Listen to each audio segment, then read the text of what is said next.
tie it up. All right, up here in the top right, winning game one with an excellent defense. Make some noise for Startail Life.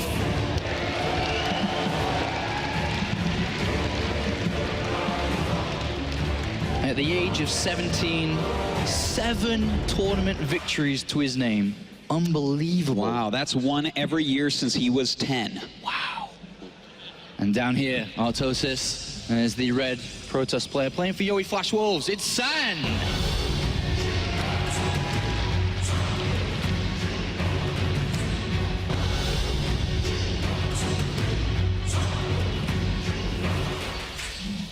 By the way, a big shout out to Infeza and Funka, our observers, doing a fantastic job for us here today.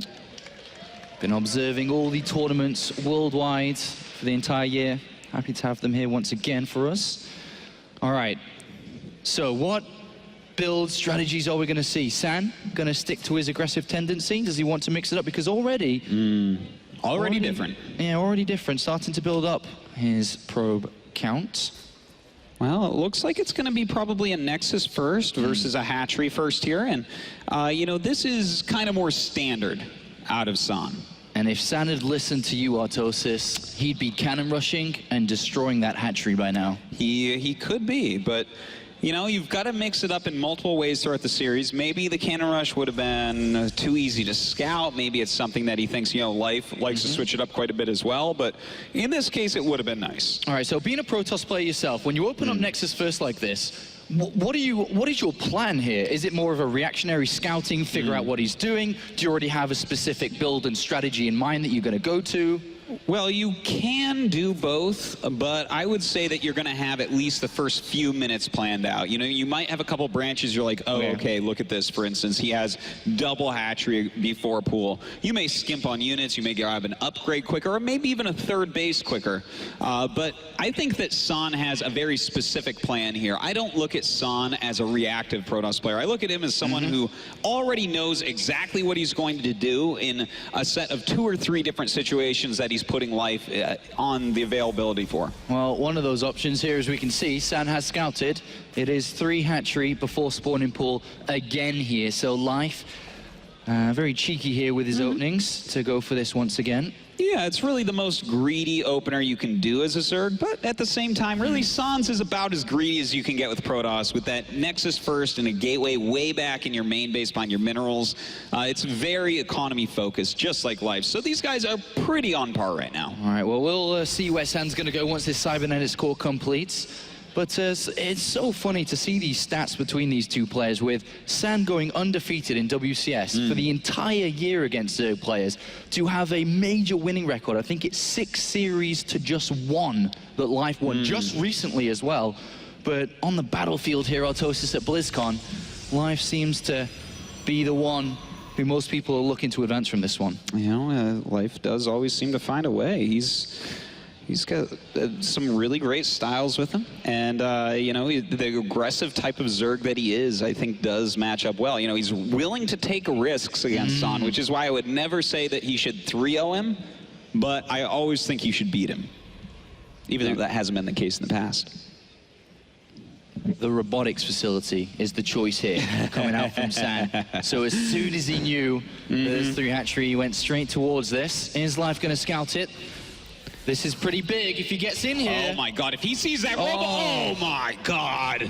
Life already. This is, now this, you may be sitting there and you're like, wait, why are they freaking out? Is Zergling gun in the base? That happens to me every game. Yeah, me too, but when you're doing a strategy like this, that can't be the case. As soon as you see that robo, you just know exactly what they're doing. It's going to be an immortal all-in. Yeah, you know that you can drone up for the time being. It's no fast gateways, no early pressure. He's going to need to, you know, use this robotics facility, then get the additional gateways on. Life has done exactly that. He's droned up to a very comfortable mark, and now he can really choose what units he wants to aim towards. Is he going to get Zergling speed straight away? Does he want to go for the fast layer, which has been the more favored response to this recently, to get the Hydralisk Den out incredibly fast to deal with this?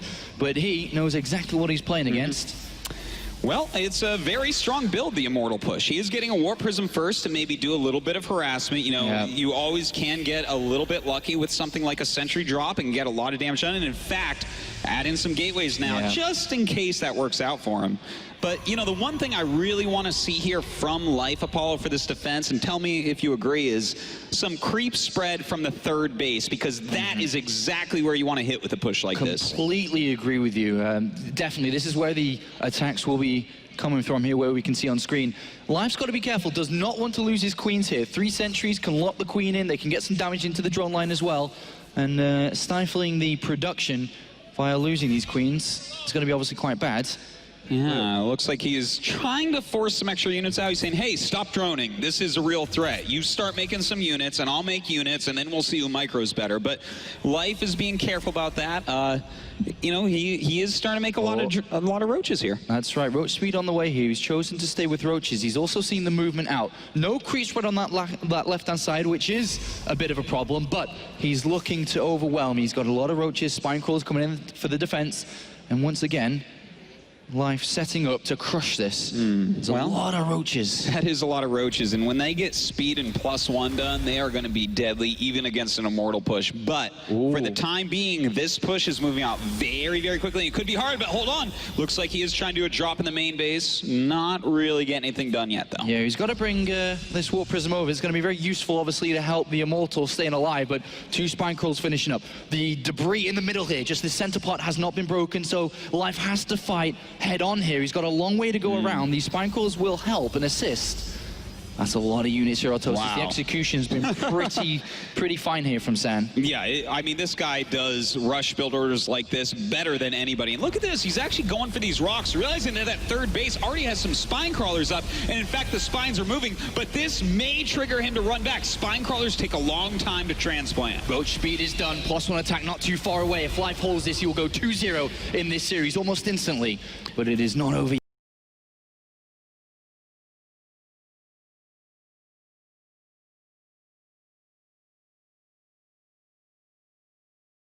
Being shredded in a matter of seconds, but there are so many sentries in this army. There are a lot of sentries and a lot of force fields, but a lot of damage has been dealt here by Life, and already good pickups with the Warp Prism on the Immortal, and that was a lot of force fields that we used. The last pylon will go down there, so great pickups by Life. And now the reinforcements must come from this Warp Prism. Did he overuse force fields there? He may have, especially with these roaches on the side. Look, he's looking for the roaches. He knows that a flank can tear his army apart, so he needs to get rid of these roaches, but Life is too fast. He's too on top of it. San gonna go in again here. He's still got a lot of force fields left. Very tense moment here for San. He needs to try to break through this. 120 supply for him, 165 for Life, and increasing. A lot of roaches. That +1 attack finished as well. And he's actually turning around for the time being, which is kind of interesting. We'll see what he wants to do with this. Now, this game is not over. It is not completely held yet. Life going for a counterattack, and that could be very annoying, but he does warp in a sentry at home in time to hold. That's right, but these units almost going to be sacrificed here as San's army will come back all the way to clear it up. But as much as he loses these Roach and Zerglings, he's replenishing with more and more units back at home here. That's right. It's very annoying for San to have to walk home and deal with this, but he's playing this very calmly, like he needs to. The thing is, now Life is out on the map. Now he can take the advantage in the engagement and just choose where to do it. Absolutely, and San has no idea that army is to the right-hand side of this map. He drops the Zealots inside the main base. A bit of a nuisance here, especially with additional warpins coming in. But Life's main army is going for the second base here. Oh my God, we may actually hit a base trade scenario. We'll see though. Here we go. The Roach is actually coming in. Oh my God, they're going to catch these sentries. 4 sentries look like they may be taken out, but no, he turns right around for the time being. We do have Roaches going for the main base to try to clear out these Zealots, but the Roaches are in the natural of San. Flooding this. He can't warp in any units to deal with it. They can instantly snipe. He warps in the high ground inside his main base, but the Roaches are going to shred everything here. San needs to clear this up without losing hardly anything here, and maybe a counterattack is possible, but a beautiful move here from Life. Look at Life. He's standing back. He's letting these units come in one at a time and picking them off, and that's what he needs to do. Good force fields going down as well, and it looks like, well, Sun will clean out these roaches, but he's only on one base. Yeah, he's losing a lot. Some really good force fields there. Probes, I don't know what they are doing over here.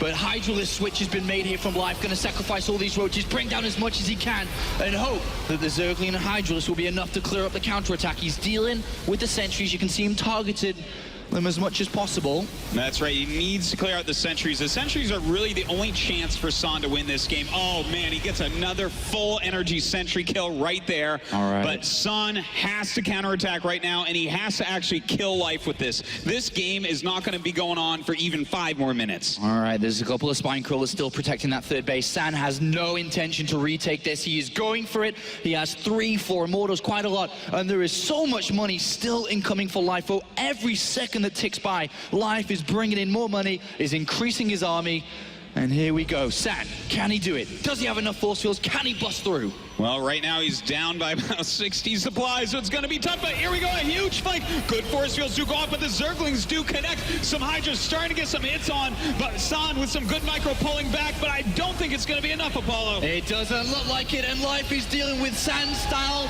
perfectly here. GG!